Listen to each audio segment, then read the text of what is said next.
Okay everyone, तो हम आप लोगों के साथ एक छोटा सा अपना जो जर्नी है, या हम ऐसा कहें कि हम अपना एक छोटा सा स्किल आप लोगों के साथ साझा करना चाहते हैं जो हम अभी सीख रहे हैं। ठीक है, वो स्किल है हम लोग का, मेरे पास कॉपी भी है। ठीक है, कोई भी स्किल को जो हम सीख रहे होते हैं ना, कोई सा भी स्किल हो, हर एक स्किल को सीखने के दौरान हम कुछ कुछ कॉपी को बना रहे होते हैं। जैसे अभी हम एक स्किल है हम लोग का सॉफ्ट स्किल। ठीक है, आप सभी लोग इस स्किल से परिचित होंगे। ठीक है, बहुत ज़्यादा फेमस स्किल है ये, तो मुझे लग रहा था कि अगर ये इतना फेमस है तो हम भी सीखते हैं। तो हम किस तरीके से इसको सीख सकते हैं, सबसे पहला इंपॉर्टेंट चीज़ ये था कि हम कैसे इसको सीखें।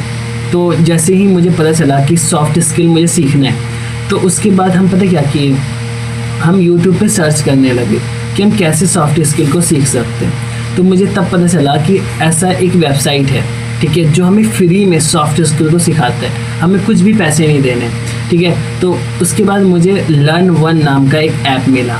ठीक है, और उस ऐप के थ्रू मुझे पता चला कि सॉफ्ट स्किल को हम लोग उसके अंदर सीख सकते हैं। और आपको पता है अभी हम भी सीख ही रहे हैं, अभी हम सीखे नहीं है पूरा का पूरा। और सॉफ्ट स्किल जब हम सीखे तो उसमें मुझे पता चला कि कई सारी चीज़ इसके अंदर आते हैं। जो हम लोग का कम्युनिकेशन होता है ना, वो भी इसी के अंदर आता है। ठीक है, जैसे कि सॉफ्ट स्किल क्या होता है, दो प्रकार के स्किल होते हैं। ठीक है, यहाँ पर हम आपको स्किल नहीं सिखा रहे। स्किल अगर आपको पूरा सीखना है ना तो आप मैम से ही सीखिए। ठीक है, लेकिन हम यहाँ पर आपको बताना चाह रहे हैं कि सॉफ्ट स्किल हमें क्यों सीखना चाहिए। जब हम लोग सॉफ्ट स्किल सीखते हैं ना तो हमें बहुत कुछ पता चल रहा होता है, बहुत सारे इन्फॉर्मेशन हमें देखने के लिए मिलते हैं। हमें हार्ड स्किल जो अभी हम बोल भी पा रहे हैं ना, अभी जो हम आपके साथ साझा कर पा रहे हैं, क्योंकि मेरे पास कंटेंट भी है और अलग से मेरे पास वो जो मैम से जो जो हुनर हम सीखे हैं, या हम ऐसा कहें सॉफ्ट स्किल की क्लास को देखने के दौरान मुझे बहुत कुछ पता चला।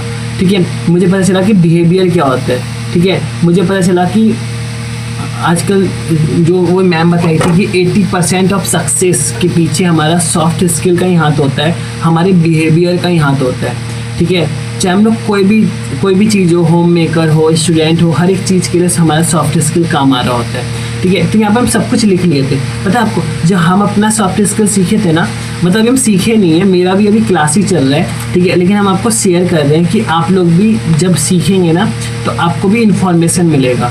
और ये जो सॉफ्ट स्किल है, ये ऐसा नहीं कि इसको सीखने के लिए हमें ऐसा होता है कि हम लोग किसी पर्टिकुलर एक एज में हो तब जा करके इसको हम लोग सीखेंगे, ऐसा नहीं होता।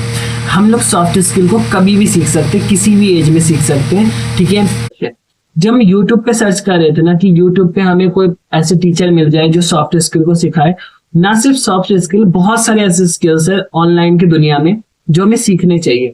ठीक है, जैसे कि ये मेरा एक हो गया सॉफ्ट स्किल का कॉपी। एक हमारे पास एक और कॉपी है जो है जिसमें हम लिखे क्रिएटिव राइटिंग। ये हम सोशल मीडिया मार्केटिंग, एक हमारा बहुत ही अच्छा सा स्किल होता है। ठीक है, उसके अंदर मुझे क्रिएटिव राइटिंग का भी स्किल देखने के लिए मिला। मुझे पता चला कि किस तरीके से हम लोग कंटेंट को लिखते हैं। क्रिएटिव राइटिंग और कंटेंट राइटिंग के में क्या डिफरेंस होता है, किसे कहते हैं, क्या होता है हमारा क्रिएटिव राइटिंग, क्या होता है कंटेंट राइटिंग। ठीक है, ये सोशल मीडिया में आज के समय ये बहुत ही ज्यादा अहम भूमिका निभाता है। ठीक है, हम ज्यादा समय आप लोगों का नहीं लेंगे, लेकिन हम आपको बताना चाहेंगे कि हम सभी लोगों को, ना सिर्फ मुझे, हम खुद ये चीजों को सीख रहे हैं, तो हम सभी लोगों को जो स्किल्स हैं उस पर जरूर ध्यान देना चाहिए। जैसे कि मुझे पता चला कि क्रिएटिव राइटिंग के अंदर जब हम लोग इसको सीखते हैं ना, तो क्रिएटिव राइटिंग के अंदर कौन कौन से कंटेंट हमें लिखने चाहिए, जैसे स्टोरीज हो गया, डायरीज हो गया। ठीक है, जो हम लोग पोएट्रीज होता है, जो ऐसे है, स्क्रिप्ट है, मेमोरी है। ठीक है, ये सब कुछ हम लोग क्रिएटिव राइटिंग के अंदर ऐड कर सकते हैं। ठीक है, तो मेरा कहने का आशय ये है, और ये सब कुछ हमारा क्या कहते हैं सोशल मीडिया में हमें देखने के लिए मिल रहा होता है। ठीक है, और आज के समय में हमें क्या चाहिए, आज के समय में हमें यही तो सीखना है कि क्रिएटिव राइटिंग हम लोग किस तरीके से कर सकते हैं। ठीक है, किस तरीके से हम लोग क्रिएटिव राइटिंग का कंटेंट क्या होता है।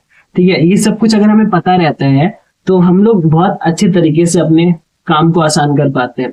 ठीक है, तो बस हम आपके साथ ये साझा करना चाह रहे थे कि हम सब लोग अभी तो हम दो स्किल पे काम कर रहे हैं, एक है हमारा सॉफ्ट स्किल और एक है हमारा सोशल मीडिया मार्केटिंग। और उसमें भी हम एक मॉड्यूल को पकड़े हैं जो है हमारा चौथा मॉड्यूल, जिसमें हम क्रिएटिव राइटिंग पे अभी काम कर रहे थे। ठीक है, फिर हम धीरे धीरे करके और भी चीजों को सीखते रहेंगे। ठीक है, और आपके साथ साझा भी करेंगे। तो हम कहना चाहेंगे आज के समय में जितने भी लोग हैं, जितने भी यूथ है, उन सबको अपने समय का एक सही डायरेक्शन में यूज करना चाहिए। एजुकेशन के साथ साथ स्किल पे भी ध्यान देना चाहिए, ठीक है। क्योंकि आज के समय में अगर अच्छा ह्यूमन कैपिटल बनना है आगे जाकर के, ठीक है, आगे जाकर के हमें एक अच्छा ह्यूमन कैपिटल फॉर्मेशन अगर हमें खुद होना है, ठीक है, एक अच्छा हमें क्या कहते हैं मानव पूंजी निर्माण बनना है, जब 9th क्लास में आप लोगों को पढ़ाते थे, अगर बनना है तो ऐसी स्थिति में एजुकेशन के साथ साथ स्किल पे भी ध्यान देना होगा और हेल्थ भी, ठीक है। तब जाकर के हम लोग एक अच्छा ह्यूमन कैपिटल बन रहे होंगे, ठीक है। पढ़ाई कीजिए, बहुत पढ़िए, बहुत ज्यादा पढ़िए, पढ़ना जरूरी है, ठीक है, लेकिन उसके साथ साथ स्किल पे भी ध्यान देना बहुत ज्यादा जरूरी है, ठीक है, क्योंकि जितना हम लोग सीखेंगे ना वो कभी भी वेस्ट नहीं जाएगा।